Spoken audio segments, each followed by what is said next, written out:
Hello, carnivores and carnivore curious. Welcome to my Thursday evening. I am ready to go to see the sleep specialist tomorrow, and I have receipts. I have 9 pages of graphs that I've collected over the last few nights. Also put together this little like a summary of all of the nights. So, for example, some nights I would have 2 or 3 different graphs because of segmented sleep. So I just calculated those all into one line, one entry. Like instead of sleeping for 3 hours and then 2 hours and then 3 more hours or 3.5 more hours, I just totaled it all and I put the values for overall for the whole night. So I've got that. I'm taking that with me, and also will be wearing my pulse oximeter tonight. And if it shows anything interesting, I'll take it with me also. Interestingly, so I've been sure that if I raised my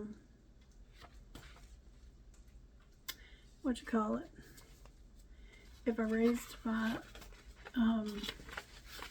pressure on my CPAP machine, that I would get somewhat better results.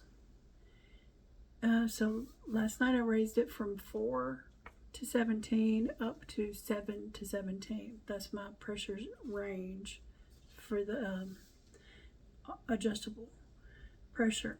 And last night didn't seem to make that much of a difference. My low oxygen saturation was 72%. My heartbeat range was from 55 to 140, and my time under 90% O2 saturation was 2 hours and 13 minutes. So, and that's very similar to the night before that, whenever my settings were 4. So, I don't know. I may try bumping it up to 10 tonight and see if that makes any difference. So, we're about to get to the bottom of this. Next thing I have to ask y'all about is my frizzy hair. So, a lot of that is caused by this situation right here. I have to wear this most of the day at work. So, I want something that doesn't fit on the top of my head and make my hair frizzy. I mean, I'm sure that it's breaking my hair back here, which is not cool. But I have to have something that people can hear me. I've gotten like earbuds that had just a pinhole mic in them and was trying to use those, but the customers couldn't hear me. They're like, what? So I had to take those off and put these back on.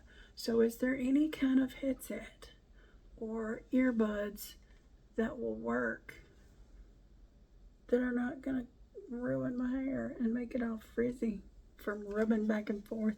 See, I take it off and put it on every time I get up to go to the bathroom or go to refill my water bottle.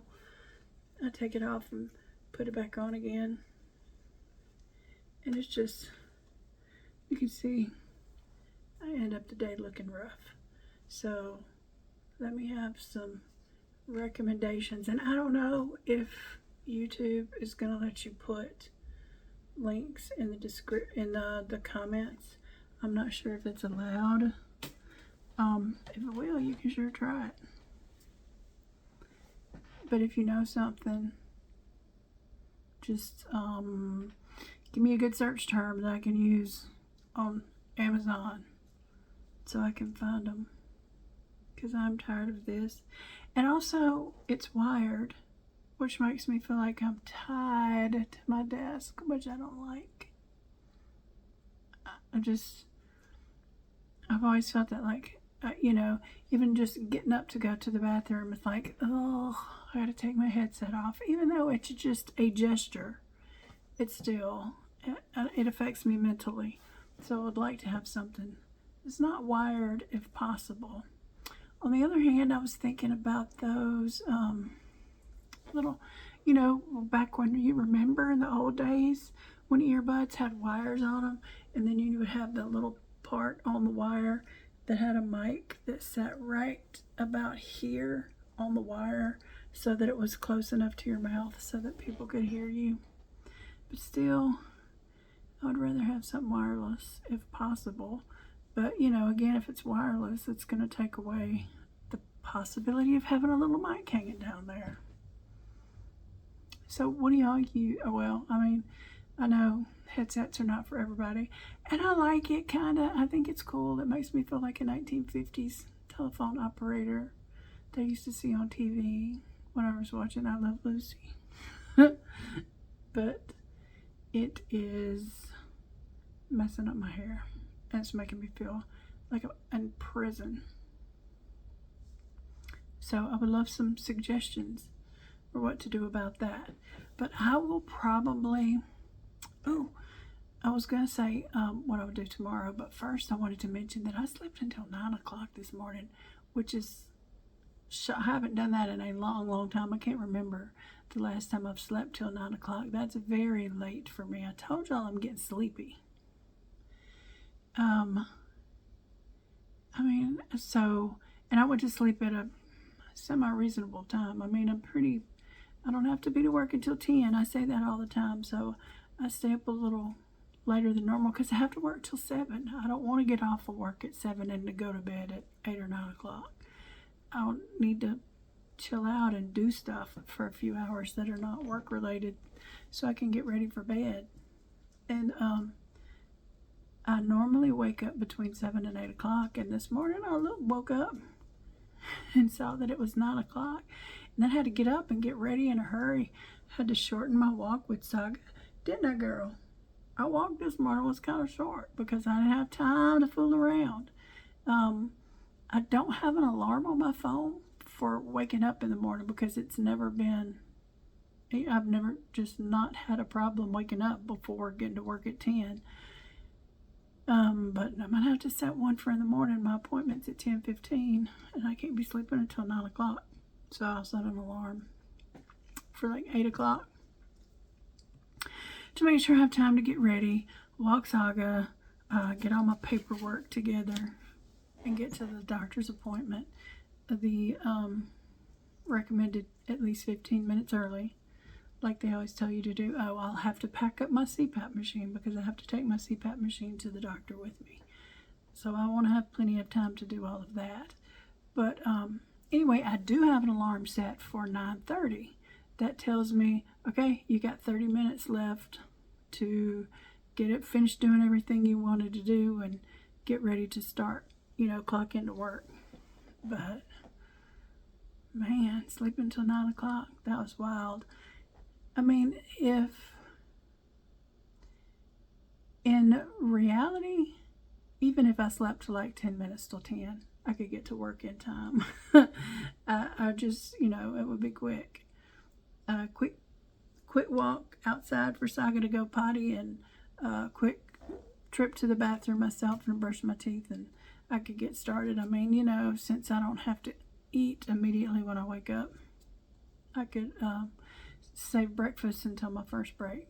So it's not like a tragedy if I don't wake up between 7 and 8 o'clock, but it is unusual. I mean, I think it's notable that I actually slept until 9 o'clock this morning. It's something that I may mention to the doctor tomorrow. But I'm looking forward to getting it taken care of, and probably from the car outside the doctor's office. I was thinking I may do a video from there in the morning, but it depends. I'm taking off the whole day tomorrow. I don't like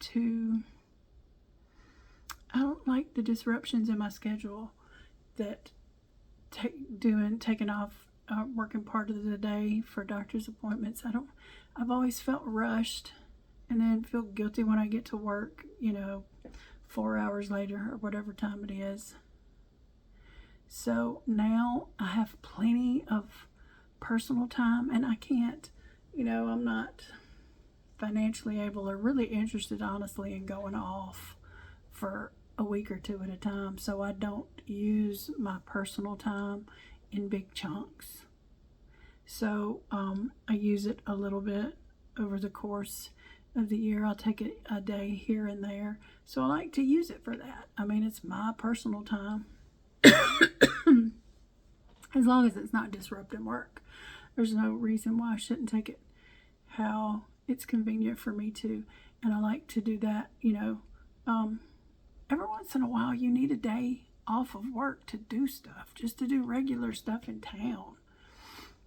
So I actually have to take Saga to the vet. She's supposed to have her anal glands expressed every couple of months. So I'll do that tomorrow and maybe run a couple of other errands. I don't know. I mean, I'll just get some stuff done tomorrow. And I will make good use of my day off. Normally when I take 2 or 3 days off in a row, I just end up sitting around the house and doing nothing. And what's the point in that? I might as well be working. But yeah, I will report back tomorrow how it goes at the sleep specialist. And hope you all have a good night. I will see you in the next one.